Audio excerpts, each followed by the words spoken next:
راشد خان په 100 لیگ کې یو ډېر غټ ریکارډ جوړ کو. راشد خان پرون په 100 لیگ کې 15 وکټ اخیستلي دي او په دې سیزن کې راشد خان لومړنی بالر شو چې هغه 5 وکټ حال شو. یعنی د 100 لیگ چې کوم دی دا 100 بالونو ټورنامنټ دی، لکه 100 بالونو یو ایونت دی چې په یو اننګز کې 100 باله وي او په بل اننګز کې 100 باله. په ټي 20 کې 120 باله یو اننګز وي، 120 باله بل اننګز وي. په ون ډے کې 50 اوور یو اننګز وي، 50 اوور بل اننګز وي. خو د 100 لیگ چې کوم دی په دې کې 15 وکټې تر اوسه پورې داسې چا نه وي اخیستلې. په 100 لیگ کې راشد خان دغه ریکارډ جوړ کو چې راشد خان په 100 لیگ کې 15 وکټې اخیستلې دي. نو دا د راشد خان یو غټ ریکارډ دی. راشد خان ثابت هم کا چې راشد خان په هر کنډیشن کې ښه گیم کوي. اوس کچری د استرالیا بگ بیش کوم دغه دی او د افغانستان سره روغ راغ، استرالیا او د افغانستان روغ نه ده شوی. د دې کرکټ چې کوم تعلقات یې خراب دي. نو کچری د دې روغ راغ نو د راشد خان په بگ بیش لیگ کې هم یو ډیر غټ ډیماند وي او راشد خان په پته هم په بگ بیش لیگ کې لګي چې دا څومره ټیلنټډ بالر دی جی. نو خیر اوس راشد خان چې کوم ریکارډ جوړ کړی دی د دې حواله سره د ستاسو سره ده. اوس د راشد خان نه علاوه په 100 لیگ کې 15 وکټ کوم بالران واغښتلي دي. نو دا 15 وکټ سیم کورن چې کوم دی دوه هم 15 وکټ اغښتلي او صرف 2 رن یې ورکړي.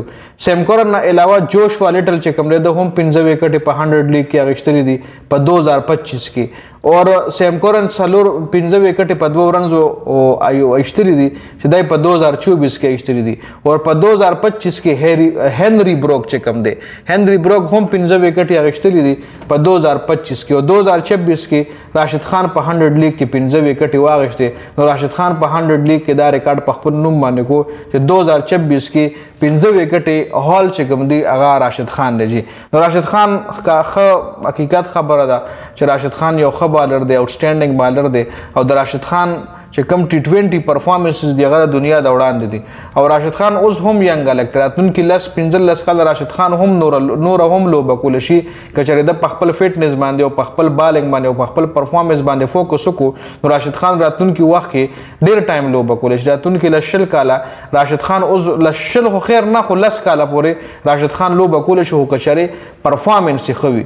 کچری ټیم نه افغانستان کرکټ بورډ سره تعلق لري د راشد خان خراب دي. نو کچری راشد خان افغانستان کرکټ بورډ سره کرکټ پریم خو راشد خان یو داسې کلاړی دی چې د دنیا هر لیگ غواړي چې راشد خان په ځان سره په خپل دی لیگ کې وجنګي.